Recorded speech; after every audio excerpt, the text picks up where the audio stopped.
Engineering के 4 साल रात रात भर जागकर की गई पढ़ाई और फिर प्लेसमेंट्स का प्रेशर। अक्सर यही लगता है कि इसके बाद मंजिल एक ही है, किसी बड़ी सीआईटी या प्राइवेट कंपनी में जॉब। पर क्या सच में यही पूरी कहानी है? तो सवाल बहुत सीधा है। क्या इंजीनियरिंग के बाद प्राइवेट जॉब ही अकेला ऑप्शन है? जवाब है जी नहीं, बिल्कुल नहीं। आज हम उन सरकारी रास्तों की बात करने वाले हैं जो ना सिर्फ एक सिक्योर बल्कि एक बहुत ही पावरफुल करियर का दरवाजा खोलते हैं। देखिए, ये एक बहुत बड़ा मिथ है कि सरकारी नौकरियां सिर्फ आर्ट्स बैकग्राउंड वालों के लिए होती हैं। सच तो कुछ और ही है। देश के सबसे बड़े और सबसे मुश्किल इम्तिहानों की टॉपर्स लिस्ट उठाकर देख लीजिए, चाहे वो आईएएस हो या आईईएस, हर जगह इंजीनियर्स का ही दबदबा मिलेगा।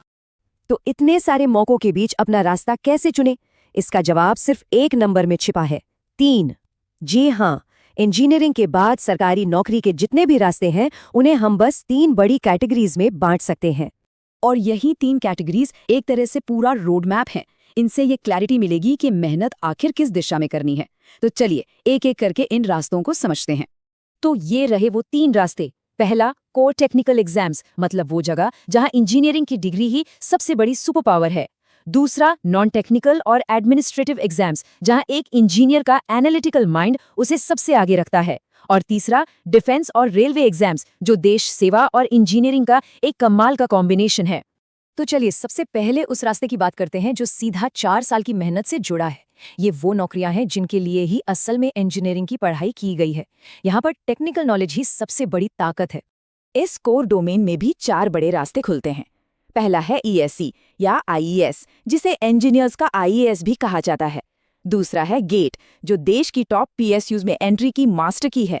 तीसरा है एसएससी जेई, जो बिल्कुल जमीनी स्तर पर एक्शन में लाता है। और चौथा, आईएसआरओ डीआरडीओ जैसे संस्थानों का रास्ता, जहां देश के लिए इनोवेशन करने का मौका मिलता है। अच्छा, अब आते हैं सबसे बड़े कंफ्यूजन पर। ईएससी और गेट में से क्या चुने? देखिए, ईएससी, जिसे यूपीएससी कंडक्ट करता है, एक क्लास 1 ऑफिसर बनाता है। यानी देश के बड़े बड़े इंफ्रास्ट्रक्चर प्रोजेक्ट्स को लीड करना, पॉलिसी बनाना, ये एक टेक्नो मैनेजरियल रोल है। वहीं दूसरी तरफ गेट का स्कोर ओएनजीसी, आईओसीएल जैसी महारत्न पीएसयूज में एक कोर टेक्निकल जॉब दिलाता है, मतलब डायरेक्ट फील्ड पर काम। तो असली सवाल ये है, सिस्टम को चलाना है यानी ईएससी, या सिस्टम के कोर टेक्निकल हिस्से को बनाना और मेंटेन करना है यानी गेट। लेकिन अगर कोई सिर्फ कोर इंजीनियरिंग तक ही सीमित नहीं रहना चाहता, तो भी ऑप्शंस की कोई कमी नहीं है। कहानी अभी खत्म नहीं हुई है। चलिए अब बाकी 2 रास्तों पर भी एक नजर डालते हैं। तो हमारा दूसरा रास्ता है नॉन टेक्निकल और एडमिनिस्ट्रेटिव रोल्स का। यहाँ पर इंजीनियर्स की प्रॉब्लम सॉल्विंग स्किल्स और लॉजिकल सोच उन्हें एक तरह का अनफेयर एडवांटेज देती है।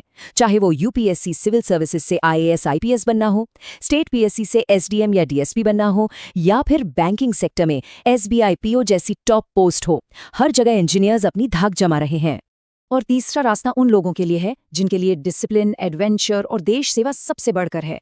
आरआरबी के जरिए दुनिया के सबसे बड़े रेल नेटवर्क्स में से एक का हिस्सा बना जा सकता है, या फिर एफकैट और सीडीएस के जरिए एयरफोर्स और आर्मी में एक ऑफिसर के तौर पर देश की सेवा की जा सकती है। और हाँ, एक गोल्डन अपॉर्चुनिटी है डायरेक्ट टेक्निकल एंट्री की, जहां बिना कोई रिटन एग्जाम दिए सीधे एसएसबी इंटरव्यू के जरिए इंडियन आर्मी में ऑफिसर बना जा सकता है। तो इन सभी रास्तों को देखने के बाद सबसे जरूरी और आखिरी बात क्या है? अपना खुद का ब्लूप्रिंट कैसे चुना जाए? सबसे अहम बात यह है कि इंजीनियरिंग की ब्रांच कोई भी हो, मैकेनिकल, सिविल, आईटी या कोई और, ये किसी की सीमा नहीं बल्कि नींव है। हर ब्रांच के लिए भरपूर मौके हैं। जरूरत है तो बस अपने इंटरेस्ट को पहचानने की और सही दिशा में सही तरीके से तैयारी करने की। तो ब्लूप्रिंट अब सबके सामने है। सवाल सिर्फ ये है कि अपने भविष्य के लिए कौन सा रास्ता इंजीनियर किया जाए।